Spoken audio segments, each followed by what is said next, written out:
When taking students on an extracurricular road trips, the school typically pays $450 to rent a bus. Using Regal charter service. However, the school secretary decides to call a competitor to see if the rates are better. Here's what the representative from Fly By Night Rentals had to say.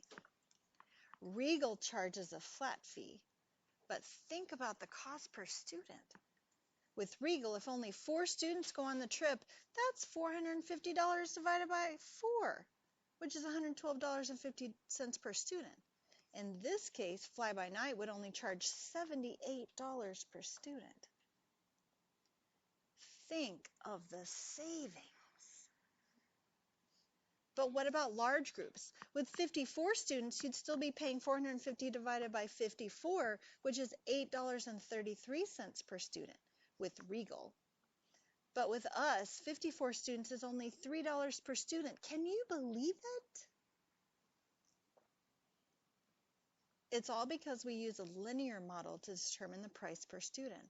It just makes sense. Of course, you have to take between 4 and 54 students on the trip, but that's no big deal. So can we count on your business? Yeah, we have some looking into to do, don't we? Let's talk about Regal first. Okay? Let's talk about Regal. She told us in the conversation that 4 students would be $112.50 and that 54 students would be $8.33, right? Well, do we have enough information to complete the table? Because how is she getting her numbers for Regal? By what? By how many students there are. So we could say y equals what? 450 divided by x. Very good. So doesn't that actually help us to be able to complete the table easier? So what's 450 divided by 15? 30. What's 450 divided by 30? I'll give you a hint. If 450 divided by 15 is 30, 450 divided by 30 is 15, right? What about 450 divided by 45? Yeah, did you even have to use your calculator for that one? All right. Okay, I'll let it by this time. Okay? Let's go ahead and plot this table on our graph down here. Okay?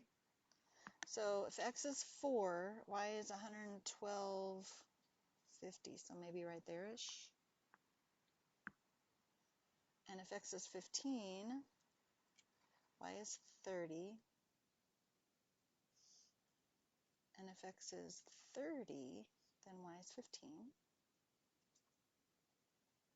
And if x is 45, y is 10. And if x is 54, which is way over here, y is 833, so it's a little higher.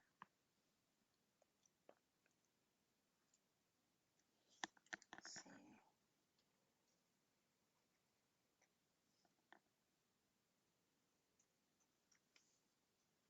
So like that? Ish, right?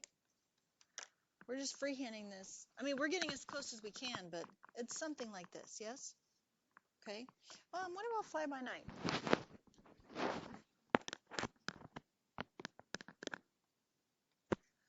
Do we know the equation for Fly By Night? Right? It doesn't tell us. She just gives us 2 sets of information.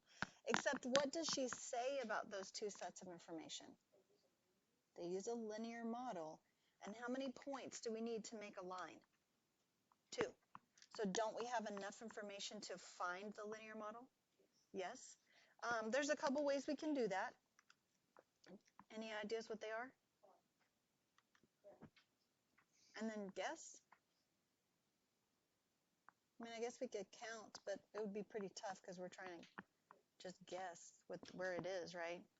So we could use these 2 points and find the slope, and then use point-slope form to find the equation, right? You know how to do that. We've done that a lot of times. Plus, you did it a lot in Algebra 1, right? Can I remind you how to do it on the calculator? You know how to do it on the calculator because we literally just did it the other day with our quadratic model. Do you remember that? So first I need what? Lists and spreadsheets. And what goes here?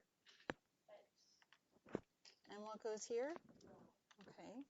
So what goes in the x's? What goes in the x's? And what two do we know?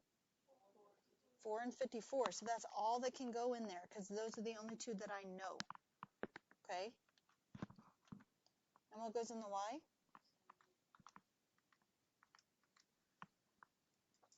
Okay, so far? Menu, doc, on. What do you want to press next? Add a page. So control doc. What kind of page do we want to add this time? Definitely a data and statistics page, right? Is this looking familiar at all? I added a page, control doc, and then I chose a data and statistics page. Are you good?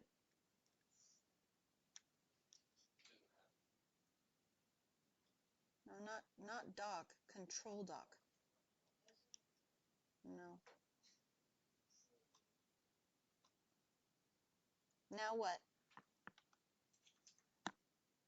Which one's this? X. And which one's this? Y. Menu. Analyze.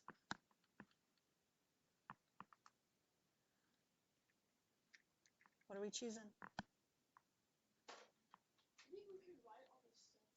What are we choosing? Regression, right? Regression. And which one of these are we choosing? Why are we choosing linear? So, perfect, right? But do you notice that there's two linear? Which one of those should we choose? Why should we choose mx plus b? Yeah, and we've literally never talked about a plus bx, right? Linear mx plus b.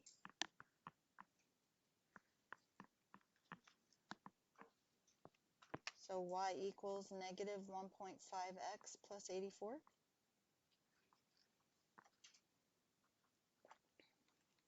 Okay. Now do we have enough information to fill in the table?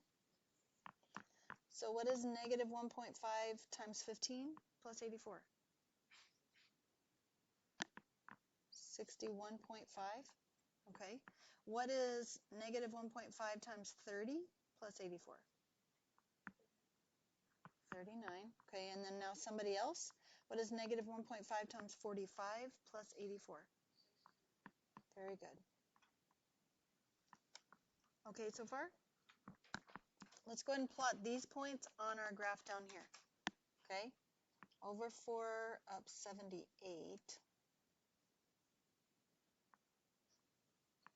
Over 15, up 61.5. Over 30, up 39. Over 45, up 16 and a half. And over 54, up 3.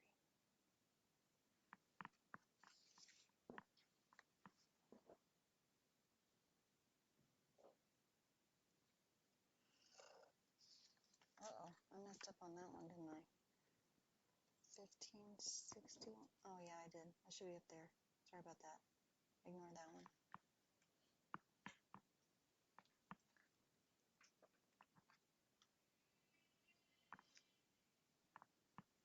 Everybody okay so far?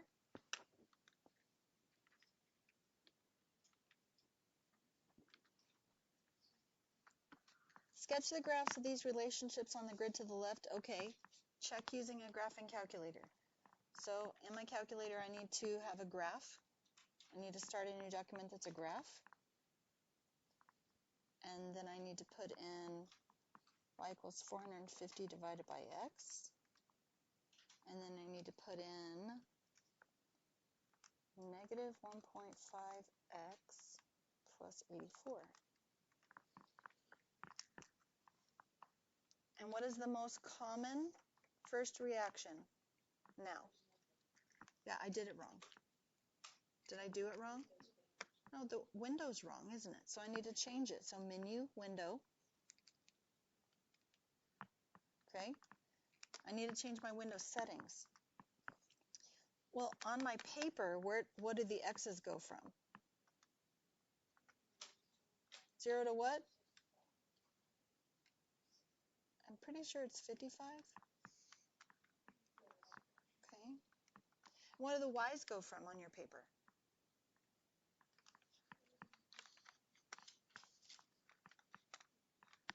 0 to 120.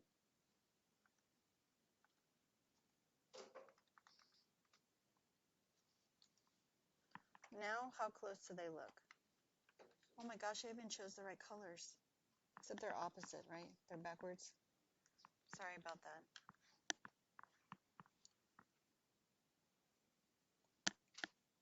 So, but that's better, right? How am I going to tell myself and my teacher that I did number 2? Because I sketched it, but it says to do 2 things, right? It says sketch it and then check it in the calculator. Okay. What else could we do? Can I rewrite words that said I checked it in the calculator? Because if you leave it blank, what do I think? You didn't do it. Okay. Keep that in mind, please. Treat these equations like a system and solve it. Well, if we're treating it like a system and solving it, what am I looking for? The points of intersection. Okay, since I still have it in my calculator, are you guys okay if we let our calculator help us with the graphs? Menu. Analyze. Intersection, right? Okay, so I'm going to move this on the left side and then the right side. So that says 675. Is that what yours says? 675? All right, find the other one for me.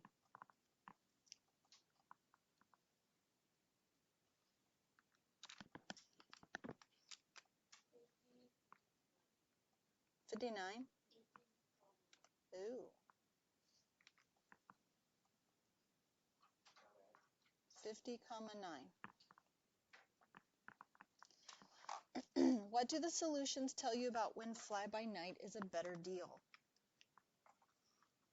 Which one of these graphs is fly-by-night? The blue one, the line, right? When is the blue line a better deal? When there's what?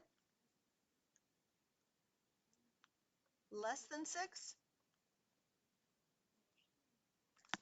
Isn't it lower than the red line when it's less than 6? Or when? So if we take less than 6 students, or what?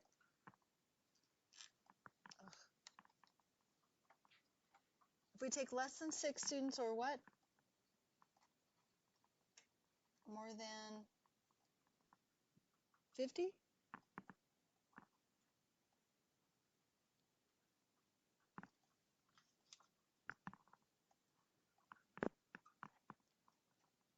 Fly-by-night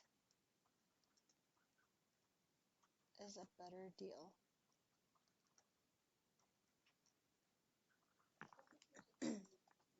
Say it one more time.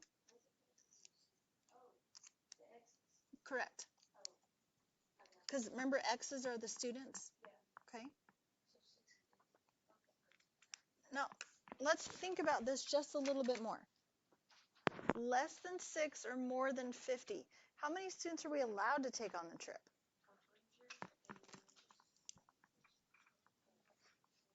4 and 54.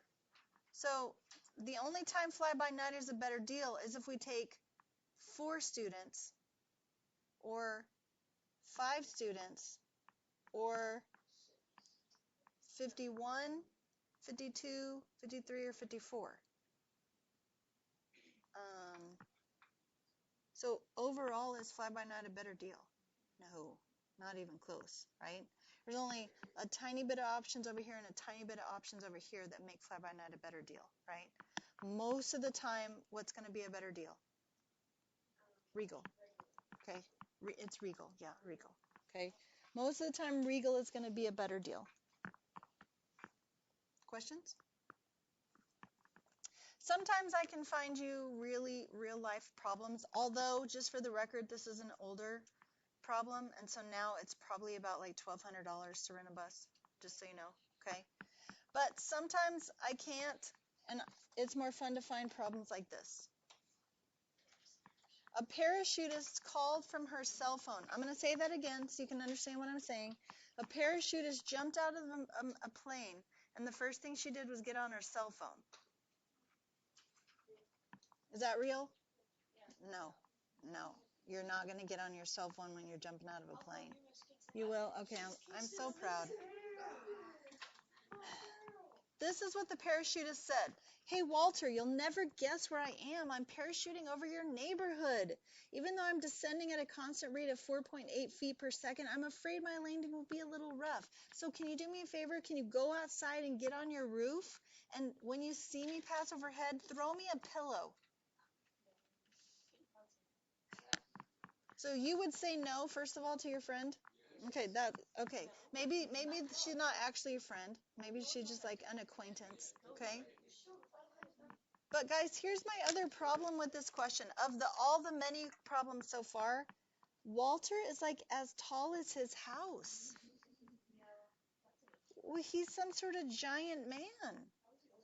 Maybe he can't listen and he went to the hospital building in his backyard. Yeah, maybe you're right. Maybe that's just a portable building. Yes? Maybe he's a giant man. Giant pillows help people land on. Okay. But remember, she has to catch it, right? Here's the deal. When Walter saw her, the parachutist was 40.6 feet above the ground.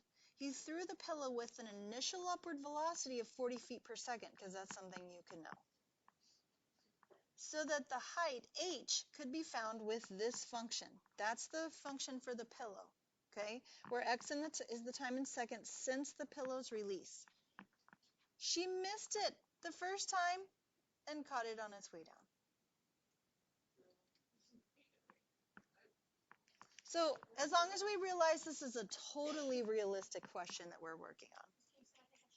You should try it? Okay. Let me know. Okay. Question number one. What linear function can be used to find the parachutist's height in terms of x, which is the number of seconds since Walter threw the pillow? Well, what kind of function is it? It's linear. If it's linear, what two things do we need? We could use 2 points, right? But what else could we have?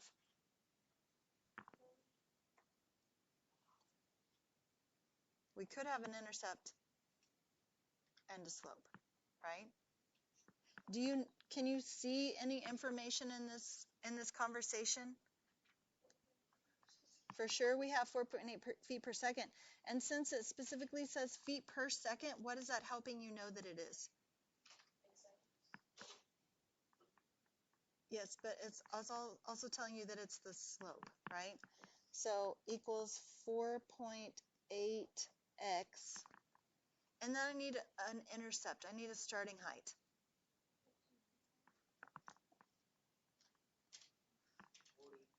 Right? Plus 40.6. Now what does this equal? Because I put equal, right? But it needs to be an equation. So it needs to equal something. Oh yeah, right? It's height. So is it all right with you guys if we use h? What do we usually use right there? Usually use y, right? But we're talking about height, and it specifies that height is the h, so we might as well just use h, okay? because it tells us height is h and it tells us x is time, right? Okay. Treat these two functions as a system and solve it. Which two functions? Oh, that one and that one. Okay, that helps. What else could we say? The one we just got, the one that's in the problem, right? So if they both equal h, what else do they both equal? Each other. Okay, so 4.8x plus 40.6 equals negative 16x squared plus 40x plus 15. Okay. What type of function or what type of problem has this become? Quadratic, so I want it equal to 0. So what are we moving? Move everything to the left. Okay.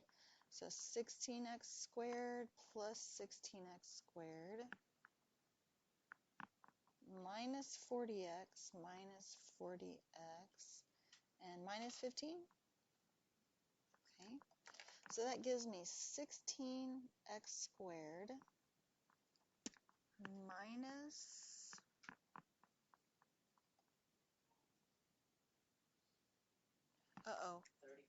Can I take a commercial break real quick? Because I forgot something. Can you forgive me? Can we go back up to number 1?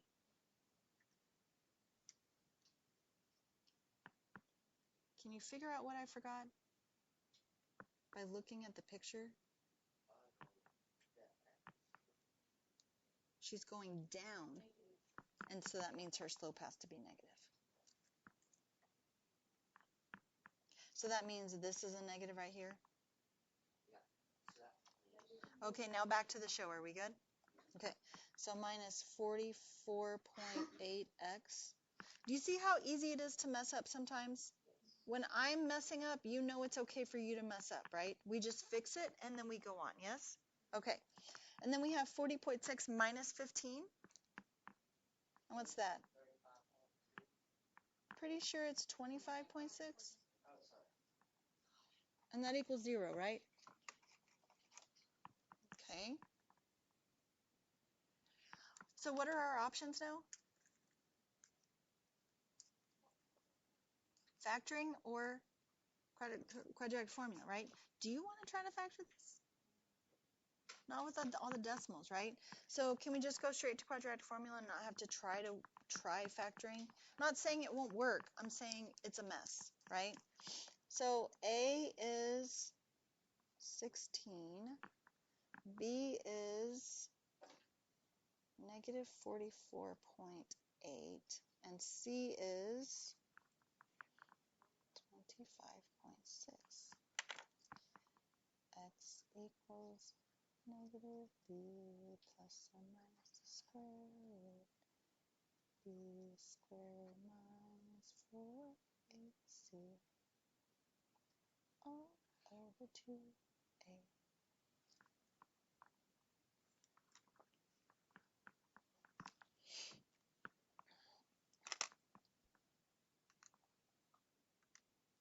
So we're going to let our calculator do a lot of this work for us. Okay, so I'm going to give myself a fraction. I'm going to zoom in so you can see what I'm doing. You won't be able to see my paper, but you'll be able to see my calculator. Okay, I gave myself a fraction. I'm going to say 44.8 plus the square root of negative 44.8 squared. Notice that I put negative 44.8 in parentheses, right? Okay. Minus 4 times 16 times 25.6 divided by 2 times 16. I do. Yeah, I have to do them separately, right? So I did the plus, and I got 2. Now I'm going to arrow up so that that's highlighted, and I'm going to press enter. And it's all already there. All I have to do is go change, like she said, I need to change this to a minus, right? And then hit enter again. So it turns out I probably could have factored this if I finally got it to numbers that worked easily. but that would have taken a long time, right?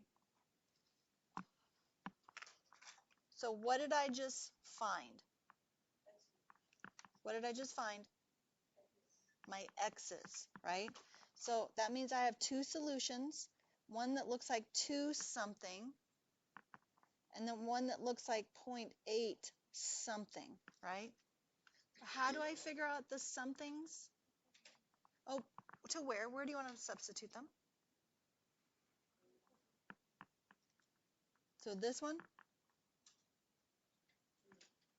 Oh, we can, right? Won't that get us to the height that we need? But what? Yeah, this one might be easier, right? So negative 4.8x times 2, negative 4.8x times 2, not x, and then plus 40.6, 31. And then I have negative 4.8 times 0.8 plus 40.6.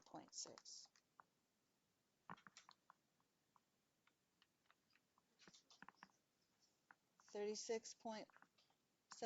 is that what you got? Yes? So treat these two functions as a system and solve it. Okay, I just did that. What do the intersection points mean in terms of the context of the problem? Let's see. If that's true and that's true, that will help us figure out the context of the problem, right? So if x is time at 2 seconds,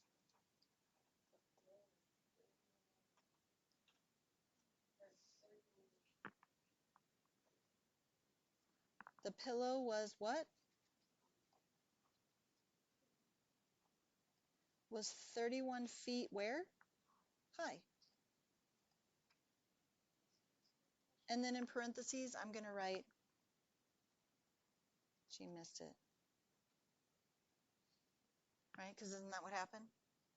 Wait, did she miss it at 2 feet? I mean, at 2 seconds, or did she catch it at 2 seconds? When did she miss it? When did she catch it? The first time she missed it. So which one of these are the first time? Isn't 0.8 sooner than 2? So isn't 31 where she caught it? Yes, ma'am.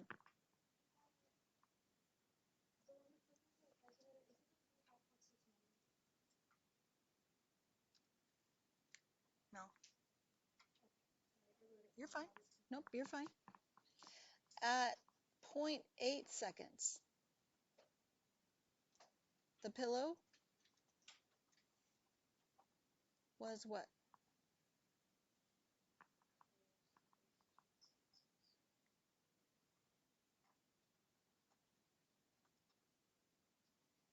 And then what's in parentheses here? She missed it.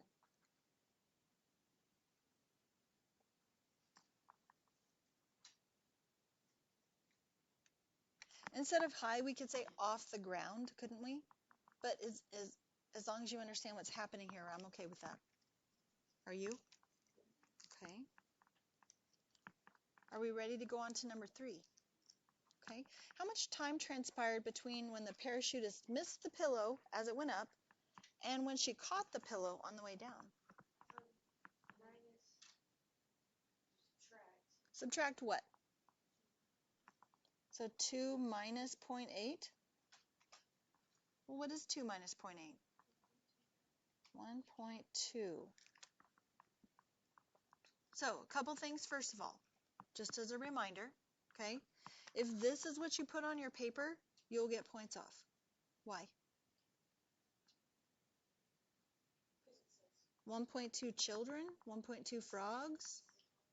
Oh, seconds? Okay. So we had to label our answers, right?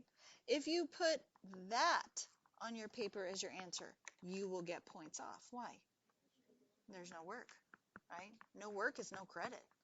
So make sure that you were showing all of this. Did it really take me all that long of a time to write all that? No, it did not. So make sure to take the time to write what you're supposed to so that you can get all the credit. Okay? How much time did the parachutist have to adjust the pillow between when she caught it and when she touched the ground? Well, how are we going to figure out when she touched the ground? Which one of these equations is hers?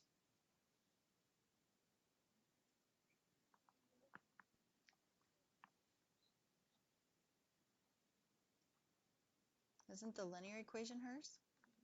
So how am I going to figure out when she touches the ground? When the height equals 0. That's exactly right. So 0 equals negative 4.8x plus 40.6.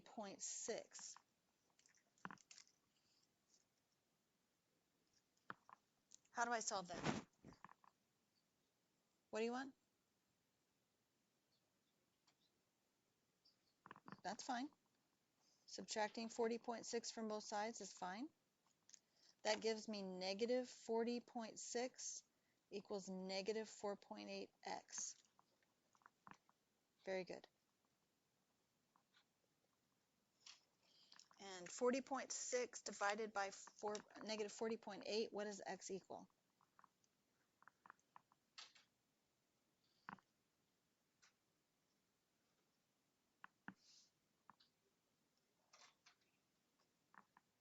So 8.45, is that what you said? Is that the right answer? No, it answers the equation, but what answers the question? Well, nothing yet, right? But what does 8.45 represent? Seconds. So that's when she touches the ground, right?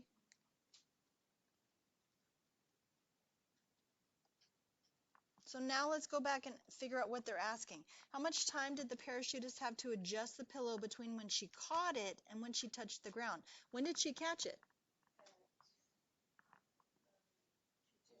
2 seconds. And when did she touch the ground? So what do I do with those two numbers?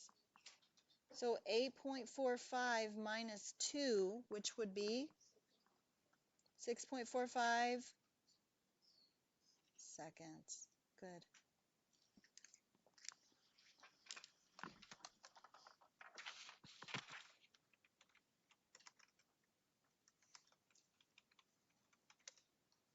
Any questions?